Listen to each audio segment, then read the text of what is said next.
Parce que bientôt, enfin on parle de sport. On saura qui sera élu meilleur joueur du monde avec les World Rugby Awards qui auront lieu à la fin de la semaine. C'est un petit peu le ballon d'or du rugby mondial.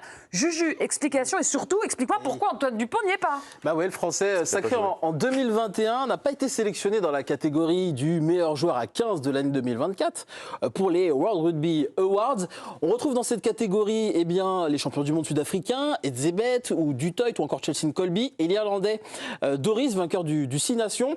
Alors ce prix créé en 2001, organisé par World Rugby, vous savez c'est l'organisme international qui gère le rugby mondial, décerne 12 récompenses par cérémonie, dont le meilleur joueur et la meilleure joueuse de l'année à 15 et à 7, l'essai de l'année, l'arbitre de l'année ou encore l'entraîneur de l'année.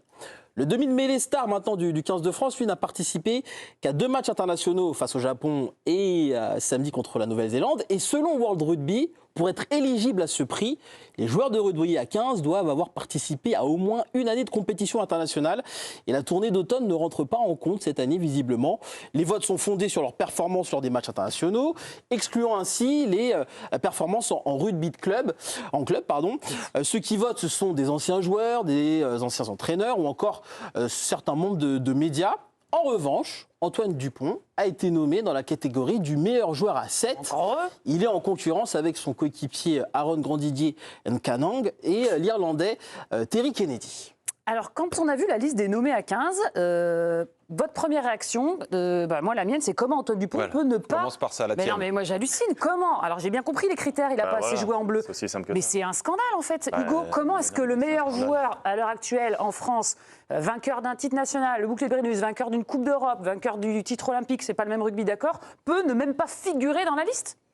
Parce que la règle fait qu'il ne peut pas y être, c'est aussi simple que ça malheureusement. Il ne faut pas changer la règle? Pardon, Vas-y, mais... Si, parce que faut que ça soit du camp, on l'a dit. Commence, vas-y, prends World Rugby en travers et essaye de changer la règle avec tous les anglo-saxons. Vas-y, donne-moi le numéro. C'est impossible, il contrôle tout.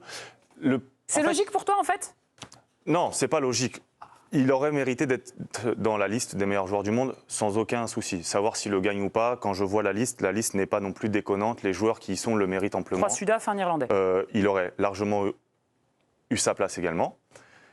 Maintenant, la règle fait qu'il ne peut pas y être, et je vais essayer d'expliquer pourquoi. Ce trophée décerne le... Non mais parce qu'en fait c'est au niveau international. Donc c'est pas une erreur de votre télé. Non, c'est pas ça. Mais comment expliquer d'une manière facile? C'est que tous les joueurs de l'hémisphère sud ont un championnat domestique qui est très faible. Qui ne représente quasiment rien. Donc ça compte Australie, Nouvelle-Zélande, Afrique du Sud, c'est très faible leur championnat domestique. Oui, donc ils devraient être punis pour ça. Non mais donc la règle fait qu'on se sert exclusivement des matchs internationaux. Ouais. Voilà, parce que nous, le top 14 est extrêmement évalué, est un très grand championnat. La Coupe d'Europe représente énormément de choses aussi. Encore plus là-haut. Et vu que dans les pays de l'hémisphère sud, ils n'ont pas cette valeur de championnat et de Coupe d'Europe, tout est basé sur les matchs internationaux. Malheureusement, Antoine, cette année, n'a pas fait de saison internationale à 15. Donc il est exclu. Après, qu'est-ce que tu veux que je te dise? Il est champion de France, champion d'Europe, champion olympique.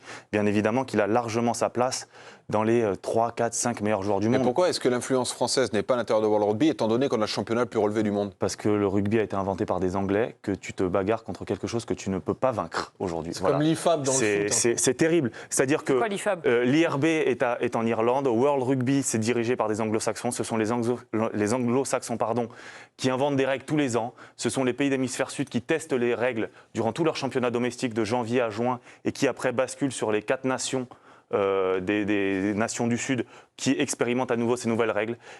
Et tu peux pas combattre. Voilà. Malheureusement, c'est terrible. On a eu la chance. À mon avis, ton mail ne sera pas lu. Non, mais on a eu la chance malheureusement d'avoir Monsieur Lapassé qui était président de World Rugby, qui a essayé de faire des choses. Mais en fait, tu peux pas combattre face aux pays anglo-saxons. Ils sont trop nombreux, ils sont entre eux, et tu ne fais pas partie du même environnement qu'eux, et tu ne peux pas combattre. C'est malheureux à dire, mais c'est comme ça. Le débat, en fait. Indirectement, il est plus sur les critères que sur... Non, mais tout à fait. Et moi, du coup, je vais te poser une question, Hugo.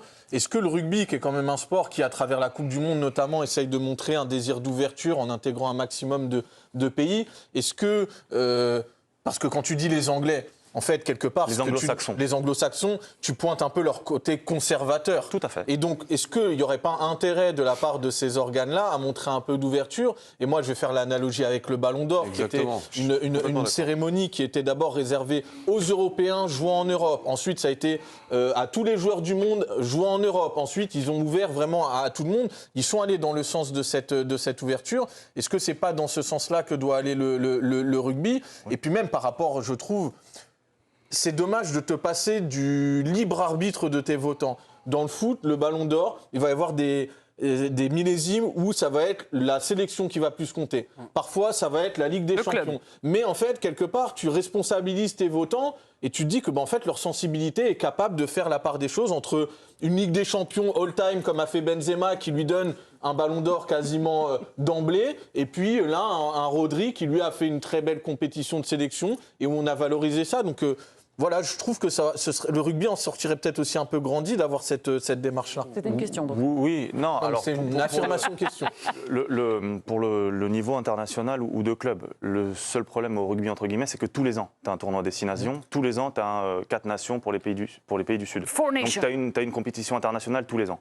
Tous les meilleurs joueurs, entre guillemets, jouent les compétitions internationales. Donc, le niveau de club... Mais c'est encore plus juste. Le niveau de club est un peu mis en retrait. D'autant plus, comme je te l'expliquais en amont, c'est que surtout dans les pays du Sud, le niveau de club et le niveau de championnat, c'est ridicule. C'est-à-dire que c'est les fédérations qui payent les joueurs. C'est pas du tout comme nous, oui, mais en du Europe, coup, en France en particulier. Les joueurs qui jouent dans l'hémisphère Sud, justement, s'ils ont tous les ans une compétition de nations qui peut valoriser ces joueurs-là, je veux dire, on ne souffrirait même pas de l'injustice de te dire qu'en gros, ils peuvent être élus qu'une fois tous les 3 ans ou 4 ans. Puisque tous les ans, il y a une compétition de nations. Donc ça veut dire qu'ils peuvent être mis en valeur par cette compétition. Pourquoi on ne laisse pas les votants décider, écoute, cette année, ce qu'on a vu de la part des nations de l'hémisphère sud, même si c'est qu'à travers le rugby des nations, ça suffit pour dire que le meilleur joueur du monde, il est sud-africain ou il est néo-zélandais.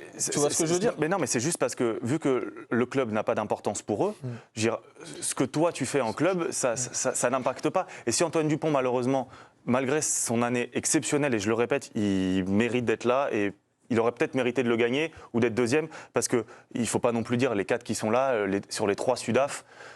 Tu veux un café? Il n'y a pas de vol. Ça va le genou? Non, il n'y a vraiment pas de vol. Il n'y a vraiment pas de vol,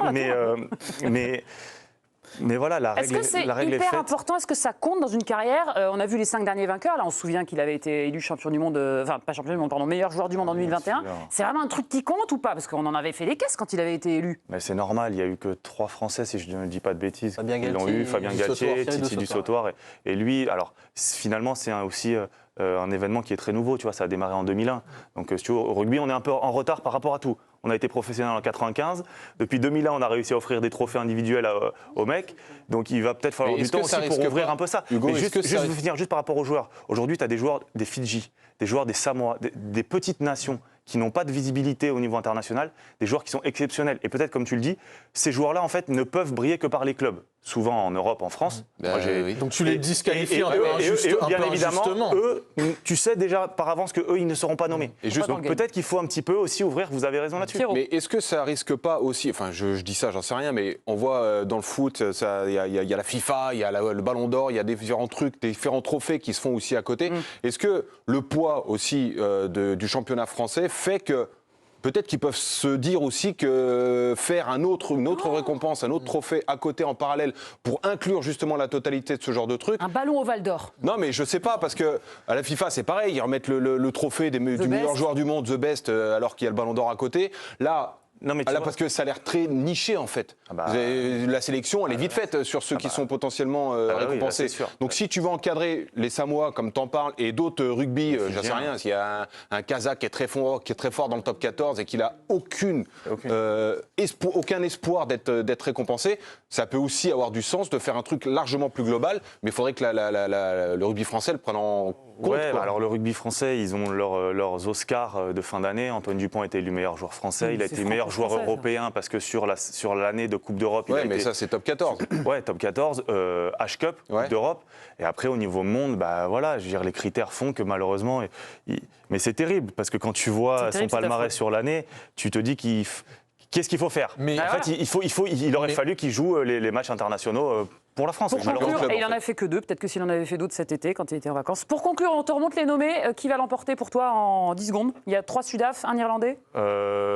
Écoute, ça me ferait rire que ce soit Chelsea Colby, parce que Sud-Africain qui, par son gabarit, ne représente en rien la puissance et la férocité des Sudaf. Le vite ce soit un petit ailier qui a encore fait un match fantastique ce week-end contre l'Angleterre avec 2 essais. Verdict dimanche soir à Monaco. Côté A7, il n'y a pas de doute, parce qu'il y a un autre Français quand même, hein. Il y a Aaron. Alors il y a intérêt de s'accrocher, l'autre Français. Ouais, bon là, j'ose penser, j'ose espérer que le débat sera vite clos. Que c'est Antoine. Ouais, voilà. Alors attention. Juste pour finir, ça sera quand même le seul joueur au monde, par contre, à avoir été élu meilleur joueur du monde à 15 et meilleur joueur du monde à 7 s'il est élu dimanche soir. Et ça lui donnera peut-être l'occasion de remporter le prix international rugby player du mérite. J'ai vu qu'il y avait ça dimanche soir, donc ça se trouve, il va peut-être en remporter un 3e.